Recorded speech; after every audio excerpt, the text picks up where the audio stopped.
Before tanks, before drones, and even before gunpowder, terror on the battlefield could come on four legs. Amidst shouts, spears, and swords, a swift shadow crossed the warfields of Rome. Muscular, agile, obedient, yet fierce. It was not a man nor a horse.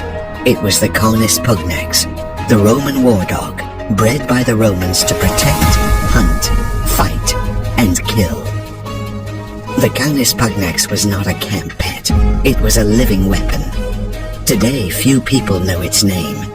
It was forgotten by history books, but never by the legionaries who trusted their lives to it. To understand how this lethal creature came to be, we need to go back in time to the mountains of Greece and the monster breeders of the ancient world.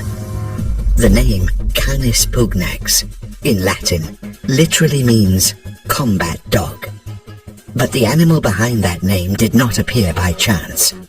It was shaped through the brutal selection of wars, hunts, and sieges over centuries. Its origins trace back to the Greek Molossians, an ancient breed of massive dogs used to protect herds and property in the mountainous regions of Epirus, land that today corresponds to Albania and northwestern Greece.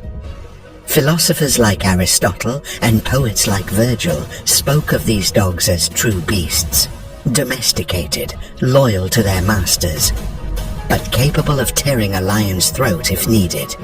The Romans, always attentive to the practical qualities of other peoples, saw a diamond in the rough in the Molossians. They began importing them, crossing them with local breeds and barbarian war dogs. Faster, more aggressive, and less predictable. The goal was to create the perfect combat dog, large yet agile, strong, obedient. Thus emerged the Canis Pugnax, a dog about 60 centimeters tall, weighing between 40 and 50 kilograms. Its dark fur made it less visible at night, with a deep guttural bark and a naturally territorial and protective instinct. A true canine gladiator. By the 2nd century BC, Rome's public spectacles evolved from simple gladiator duels to full-blown operas of violence. And dogs, especially the Canis Pugnax, became part of this macabre show.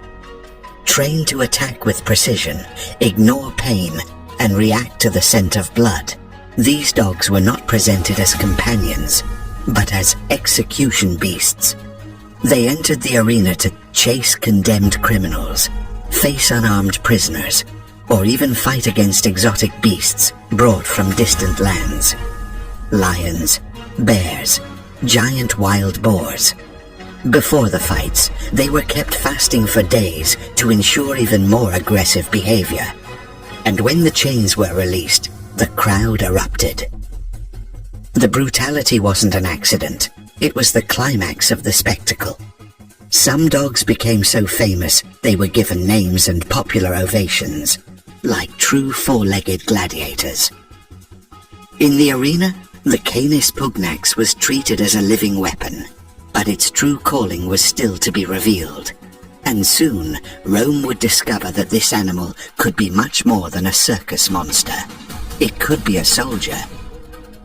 With the expansion of the empire, Rome began waging wars in every corner of the known world, and facing enemies with surprising tactics.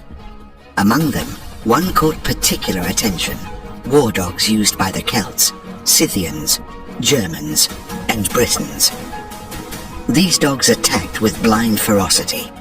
They leaped over shields, tore at the legs of legionaries, and protected the bodies of their masters with claws and teeth. Rome understood the message and decided to create its own monsters. The answer was the refinement of the Canis Pugnax, now crossbred with barbarian breeds to increase its aggression and speed. But the true Roman difference was not only physical, it was doctrinal. Unlike tribal dogs that attacked anything that moved, the Roman Canis Pugnax was trained to act like a legionary.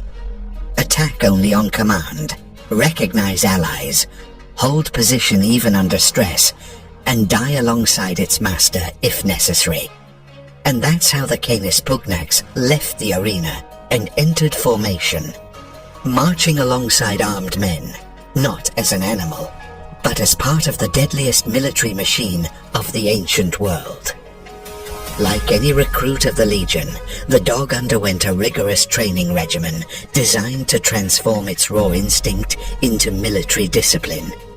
First, it had to identify the scent of its comrades, distinguish allies from enemies, and respond only to specific commands, ignoring provocations and the sounds of battle.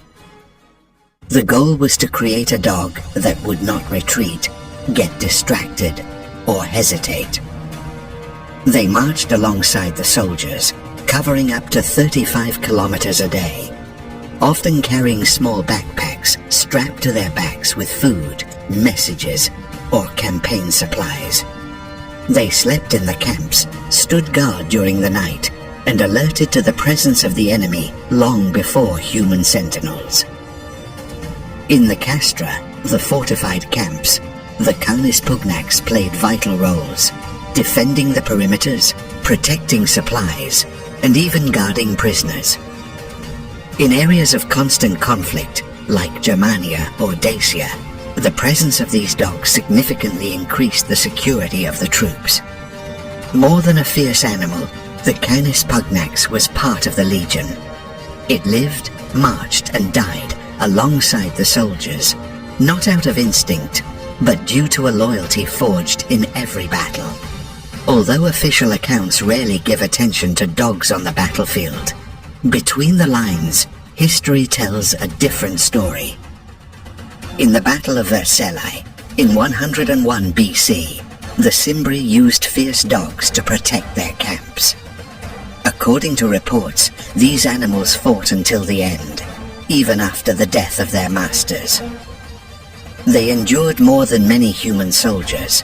The image of those dogs defending palisades, biting shields, and falling pierced by spears remained etched in the memory of the Romans. During Julius Caesar's campaigns in Gaul and Britannia, reports mention guardian dogs among the enemy tribes.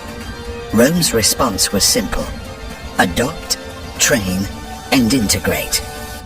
From that point on, Canis Pugnax began to accompany detachments, especially in hostile regions like Germania, Thrace, and Dacia, where the challenging terrain required constant vigilance. There are even visual representations, such as the sculptures on the column of Marcus Aurelius, showing dogs alongside legionaries. Although their exact function, tracking, protection, or